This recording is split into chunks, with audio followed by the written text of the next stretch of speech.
Hello viewers, welcome to filmi craft. நான் உங்கள் அருண். இந்த எபிசோடில் நம்ம பார்க்க போகிற படம் ஒரு Malayalam language coming of age comedy ட்ராமாவாக ரீசெண்டாக தமிழ் டப்பிங்கோட வெளியாகிருக்கிற Vaazha, biopic of a billion boys. இப்போது இந்த படத்துடைய கதை என்ன அப்படிங்கிறத லைட்டாக இங்கே நம்ம பார்த்துடலாம்.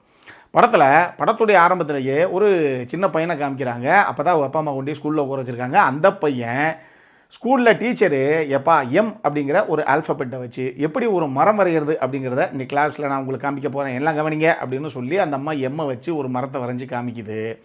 இப்போ காமிச்சு முடிச்சதுக்கப்புறம் எங்கள் பசங்க எல்லோரும் என்ன மாதிரியே என்ன பார்த்து போடுங்க அப்படின்னு சொன்னால் இதில் எல்லா பசங்களும் வரைய ஆரம்பிச்சிட்டாங்க. ஒரே ஒரு பையன் மட்டும் திருன்னு முழிச்சிக்கிட்டே இருக்கான். அப்பயே ஒரு வாய்ஸ் ஓவரில் ஆரம்பிக்குது. இன்னொரு கதாபாத்திரம் யார், அந்த பையன் பெரிய பையன் ஆனதுக்கப்புறம் அந்த வாய்ஸ் ஓவரில் ஆரம்பிக்குது. இங்கே பாருங்கள், நம்ம பொதுவாக பயங்கர சந்தோஷத்துடைய உச்சியில் இருக்கும்போது அப்போ நம்ம அதை பகிர்றதுக்காக ஒருத்தர் கூட வர்றாங்க இல்லையா, அப்படி ஃபார்ம் ஆகிறது ஒரு ட்ரூ ஃப்ரெண்ட்ஷிப் கிடையாது. நம்ம எப்படி பேந்த ஒரு இடத்துல முழிச்சுக்கிட்டு கடைசியாக நிற்கிறோமோ அதே இடத்துல அதே மாதிரியே பயபுள்ள ஒருத்தன் கரெக்டாக செட் ஆவான். அவன் தான் நமக்கு நல்ல பெஸ்ட் ஃப்ரெண்டாக இருப்பான் அப்படின்னு சொல்கிறான். திரும்பி பார்த்தா இதே மாதிரி முழிச்சுக்கிட்டு இன்னொரு பயபுள்ள உட்காந்துருக்குது. இவங்க ரெண்டு பேரும் பயங்கர பெஸ்ட் ஃப்ரெண்ட்ஸாக அங்கே இருக்கிறாங்க. அப்படியே இவங்களும் வளர்ந்துக்கிட்டே போகிறாங்க. அடுத்தடுத்து பெரிய பிள்ளைங்களாகி இப்போ இந்த ஸ்கூல் முடித்து காலேஜ் அப்படி இப்படின்னு போய் கடைசியாக இந்த ரெண்டு பசங்களுடைய வாழ்க்கைக்குள்ளே இன்னொரு 3 பேர் மொத்தமாக ஒரு 5 பசங்க செட் ஆகுறானுங்க. இந்த 5 பசங்களும் ஒன்றுக்கும் படிப்பே வராது. அப்பா அம்மா எவ்வளோ செலவழித்து படிக்க வைக்கிறாங்க, அந்த கஷ்டம் அந்த கவலையெல்லாம் எதுக்கும் கிடையாது. அது மாட்டுக்கு அந்த வயசுக்கு உரிய அந்த சந்தோஷம் கும்மாளம் கூத்துன்னு சொல்லி என்ஜாய் பண்ணிக்கிட்டு இருக்காங்க. லைஃப்பில் எவனையும் பற்றி இவங்க கவலைப்படுறதில்ல. எப்போ பார்த்தாலும் பக்கத்து கிளாஸு இல்லை ஆகாத பையன் அப்படி இப்படின்னு சொல்லி ஒரே சண்டை தான், பஞ்சாயத்து தான். ஹெட் மாஸ்டர் பிரின்சிபல்லாம் வரிசைக்கு கூப்பிட்டு வச்சு என்கொயரி வச்ச மணியமாகத்தான் இருக்கிறாங்க ஸ்கூல்லேருந்து காலேஜ் வரைக்கும். இப்படி இந்த பிள்ளைகளை பற்ற பாவத்துக்காக இவங்க பேரண்ட்ஸும் எல்லா இடத்துலையும் என்கொயரி அட்டன் பண்ணிட்டு போகிறாங்க. இப்படி இருக்கக்கூடிய இந்த கதாபாத்திரங்களுடைய ட்ராவல் இருக்குது பாருங்கள், இந்த ஜேர்னி தான் இந்த படத்துடைய மொத்த கதையை. இந்த படத்தை பொறுத்தளவுக்கு 2022 ஜெய ஜெய ஜெய ஜெய ஹே அப்படின்னு ஒரு சூப்பரான படம் அது. அந்த படத்தை கொடுத்த விபின் தாஸ் எழுதி ஆனந்த மேனன் இயக்குன ஒரு படம் இது.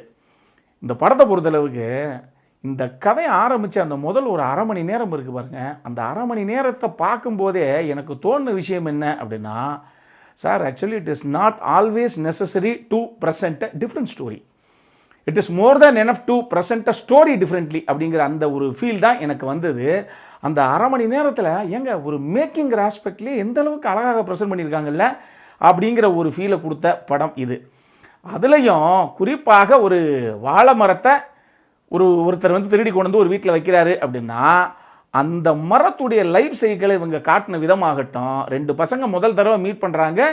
இவங்களுடைய அதாவது இவங்களும் வளர்கிறாங்க, அதே நேரத்தில் அடுத்தடுத்த கிளாஸுக்கும் போகிறாங்க. இவங்களுடைய லைஃப் ஜேர்னி எப்படி இருக்குது அப்படின்னு காட்டின விதமாகட்டும்னு சொல்லி இந்த 2 விஷயத்தை போர்ட்ரே பண்ண விதத்திலேயே சார் வித்தியாசமாக ப்ரெசன்டேஷன் இருக்கணும் சார், அதான் மேட்ரு அப்படின்னு ஒரு ஃபீலை கொடுக்குது இந்த டீமு. அந்த மாதிரி தான் இந்த கதையை இவங்க ப்ரெசென்ட் பண்ணியிருக்காங்க. ஆனால் உண்மை என்ன அப்படின்னா, நான் சொன்ன மாதிரி ஒரு coming of age comedy drama மாதிரி ஆரம்பிக்கிற இந்த படம் கடைசியாக டுவர்ட்ஸ் அ கிளைமேக்ஸ் போகும்போதெல்லாம் ஆஸ் அ பேரண்ட்டாக நீங்கள் இந்த படத்தை பார்த்தீங்க அப்படின்னா எமோஷனலாக நல்லா கன்க்ளூட் பண்ணியிருக்காங்க இந்த கதையை.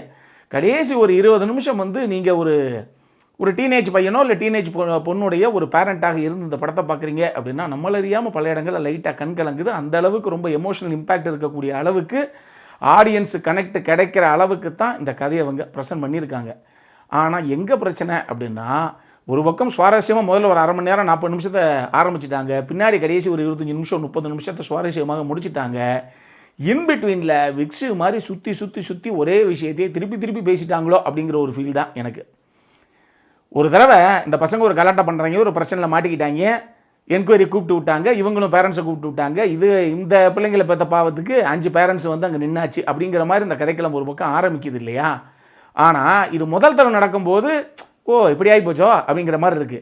2வது தடவை இதே என்கொயரிக்கு நிற்க வைக்கும்போது நம்மள அறியாமல் டெஃபினட்டாக ஒரு சிரிப்பு ஒன்று வருது, ரைட்டு அப்புறம் அவங்க தான் நிற்கணும் அப்படின்னு. ஆனால் இதே விஷயம் திருப்பி ரிப்பீட் ஆகும்போது ஒரு சலிப்பு நம்மள அறியாமல் ஏற்படத்தான் செய்யுது. சார் ஏதாவது சுவாரஸ்யமாக இன்பிட்வீனில் இன்னும் நிறைய ரைட்டிங்கில் கொண்டு வந்திருக்கலாம், அது சீன்ஸாக கன்வெர்ட் பண்ணியிருக்கலாம் அப்படிங்கிற ஒரு ஃபீல் ஒன்று நமக்கு வரத்தான் செய்யுது. இந்த படத்தை பொறுத்தளவுக்கு முக்கியமாக முதல்ல அந்த 5 பசங்க அந்த கேரக்டரைசேஷனும் சரி, அந்த ஆர்டிஸ்ட் எல்லாருமே நீட்டாக ரொம்ப நல்லாவே பண்ணியிருந்தாங்க. அது சிஜு சன்னி ஆகட்டும், ஜோமோன் ஜோதிர் ஆகட்டும், அமித் மோகன் ராஜேஸ்வரி ஆகட்டும், அன்ஷித் ஆகட்டும், அனுராஜ் ஓபி ஆகட்டும், இப்படி ஒரு 5 கதாபாத்திரங்கள் ஒரு பக்கம் எல்லாருமே நல்லா தான் பண்ணியிருந்தாங்க அந்தந்த ஆர்டிஸ்ட்டு. இதே மாதிரியே இன்னொரு பக்கம் வந்து கொஞ்சம் மெச்சூர்டான அந்த பேரண்ட்ஸாக வரக்கூடிய ஒரு சில கதாபாத்திரங்கள், அது ஜெகதீஷ் ஆகட்டும், கோட்டயம் நசீர் ஆகட்டும், ஆசிஸ் நெடுமங்காடு ஆகட்டும்னு சொல்லி அவங்களும் அந்தந்த கதாபாத்திரமாகவே நின்றுருந்தாங்க. ரொம்ப நீட்டாக இருந்தது இன் டேர்ம்ஸ் ஆஃப் பர்ஃபார்மன்ஸு இவங்க எல்லாருடைய கான்ட்ரிபியூஷனுமே. டெக்னிக்கலி இந்த படம் டெஃபினட்டாக ஒரு நல்ல படம் தான், நம்ம பெருசாக குறை சொல்கிறதுக்கு இல்லை. இந்த மாதிரி படங்களுக்கெல்லாம் பெருசாக ஆகா ஓகோங்கிற அளவுக்கு பெரிய டெக்னிக்கல் ஆஸ்பெக்ட்ஸ் தான் தேவையில்லை. முடிஞ்ச அளவுக்கு ரொம்ப நேர்த்தியாக நீட்டாகவே கொண்டு வந்திருக்கு இந்த டீமு. அடல்காரனை பொறுத்த அளவுக்கு இந்த படத்தில் எதுவுமே கிடையாது. இது ஃபேமிலியோடு பார்க்கக்கூடிய ஒரு படம் தான்.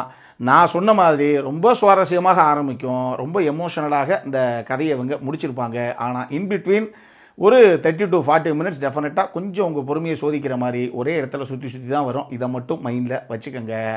இந்த படம் தமிழ் டப்பிங்கில் அவைலபிளாக இருக்குது. பார்க்கணும் அப்படிங்கிறவங்க, நான் சொன்னதெல்லாம் ஓகே அப்படின்னா தாராளமாக ஒரு தடவை பாருங்கள். இதே மாதிரி இன்னொரு வீடியோவோட அடுத்த முறை உங்களை சந்திக்கிற வரைக்கும் இட்ஸ் அருண் சைனிங் ஆஃப்.